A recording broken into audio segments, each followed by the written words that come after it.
बिस्मिल्लाहिर्रहमानिर्रहीम। इब्तिदाए रब जलील के बबरकत नाम से जो दिलों के बेत खूब जानता है, देखती आँखों सुनते कानों आपको अब्दुल रशीद का सलाम पहुँचे। मैं हूँ अब्दुल रशीद। फ्रेंड्स, ये विट्स गाड़ी है और इसका इंजन है 1KR मॉडल है। Engine model 1KR।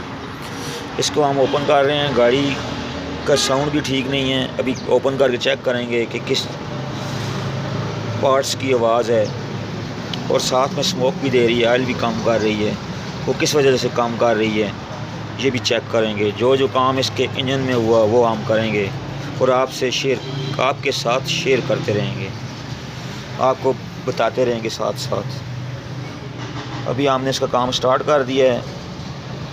ये देख सकते हैं। सबसे पहले काम स्टार्ट करते वक्त बैटरी की एक तार, एक वायर, टर्मिनल डिस्कनेक्ट कर दें, उतार दें। उसके बाद हमने भी इसका बैटरी का टर्मिनल उतार दिया है और वायरिंग इसकी ओपन कर दी है। कपलर इसके ओपन करके स्टेप बाय स्टेप वायरिंग इसकी देख सकते हैं। हमने ये अलग कर दी है, साइड पे कर दी है। अभी साथ साथ जो भी इसके पार्ट्स हैं वो ओपन करेंगे और इंजन को बाहर निकालेंगे और साथ साथ आपको बताएंगे।